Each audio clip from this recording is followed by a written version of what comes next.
Mac McCoy, your host and director of the Chautauqua County Office for the Aging. I'm going to be joined with Greg Peterson and Russ Diethrick, who are, I guess, undisputably the number one and number two baseball fans, greatest fans in Chautauqua County. The very thought of you, and I forget to do the little ordinary things that everyone ought to do. I'm living in a kind of daydream. I'm happy as a king. What they saw was an extraordinary color film taken in 1941. In 1941, that was the first year of the opening of the ballpark, which is now known as Russ Diethrick Park, and thrilled to have the guy That's right. Whose park it's named after. And what you saw there was the players who became closely identified with the early fortunes of the Jamestown Falcons, from the Johnny Newmans and the Greg Malevis and several people whose names we hear time and time again. And that's part of the wonderment of baseball, especially professional baseball here in Jamestown. That's why Russ and I are really here today to talk a little bit about that. In the theme of the day, baseball has been a very important part of the fabric of Jamestown and Chautauqua County's history.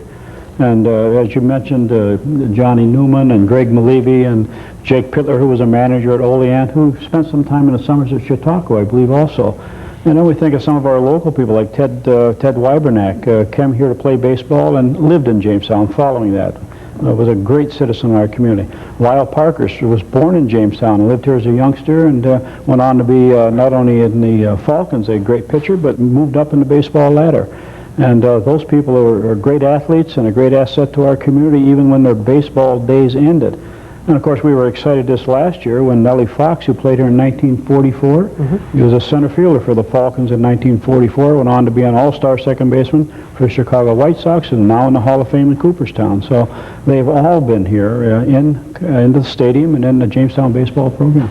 We're excited about that. Not every community is lucky enough to have a baseball team in its backyard. I think, Greg, which you're 100 and what? There's approximately 150 communities in the whole country which have professional baseball, and I think we're exceedingly fortunate to be one of them. Especially when you're looking at a country of 260 million people, that's amazing. That's right, and it's an opportunity for many folks to come out and see, as we say, the stars of tomorrow today right here in Jamestown. And it's also an opportunity to show a lot of community support. This is every year is a kind of a pivotal year. Every year is one where the professional baseball is the gurus of professional baseball are looking at whether or not this community can support it. And so Russ and I have been very active for many years, and especially this year, to excite a lot of interest in professional baseball so that we can give a message to Bob and Mindy Rich, who have been wonderful folks for Rich Products, who own the franchise, and in fact are the ones who make the decision whether Jamestown has professional baseball. 38 home games, and it runs through Labor Day. Kind of neat to be able to say you saw the Marquis Grissams and the Andres Galarragas and Dwight Evans and Randy Johnson, probably the more now in professional baseball, started here in Jamestown, New York.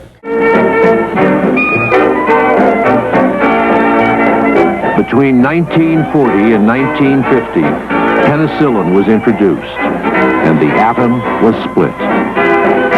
Orson Welles made his masterpiece, Citizen Kane. Rodgers and Hammerstein's Oklahoma opened on Broadway. And Franklin D. Roosevelt was elected president a third time and a fourth. Overshadowing everything was a world war that would cost more than 55 million lives. Well, it's a home movie that was done in 1941 again. This was the actual, I believe, the first game there in 1941. And what you saw was Johnny Newman actually batting, and you saw Johnny Newman running around the bases, and not too successfully. When he ran, I understand, very slowly, but when he hit him very far.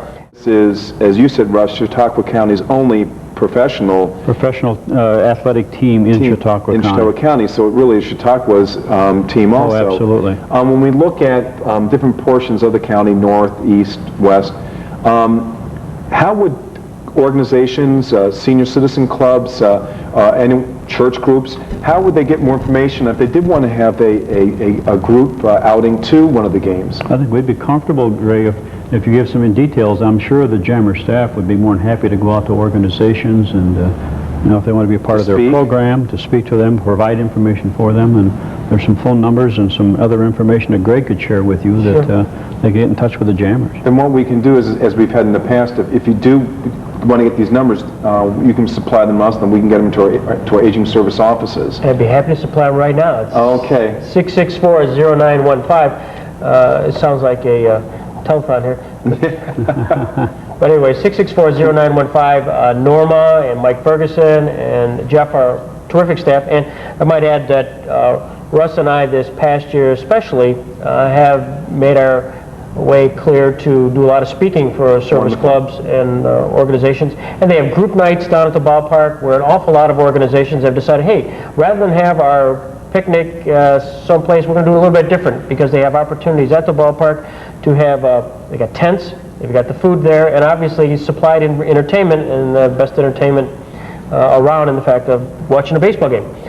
So it's worked out very well, and an awful lot of folks have used that opportunity to say, all right, always have an annual picnic for their employees, or an annual picnic for the Kiwanis, the Lions, whatever happens to be the organization. And they've said, hey, we're going to do a little bit different, and we're going to go to the ballpark. And it's worked out exceedingly well, and a lot of people have repeated that. So, I never thought of that. That's a great idea, though. It really is. You know, it was great to mention there's a lot of family things that go on at the stadium. It's just not all baseball. With the J.J. Jammer, the mascot, and every half inning there's something exciting going on in and around the stands. Excitement for the youngsters. What are their youngsters, or what are their got gray hair and young at heart? There's just a lot of great, exciting things. Well, Russ and Greg, I want to thank you very much for being here, and I thank you for the clips. I know at the very end of the show we're going to have another one you have.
Their baseball lives on here in Jamestown. We'll talk about the Jammers and their new lease next in sports.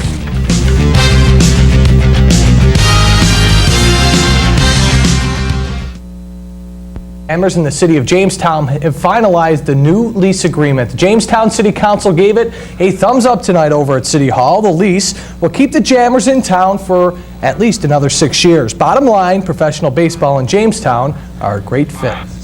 There's an awful lot of communities who would love to have professional league baseball.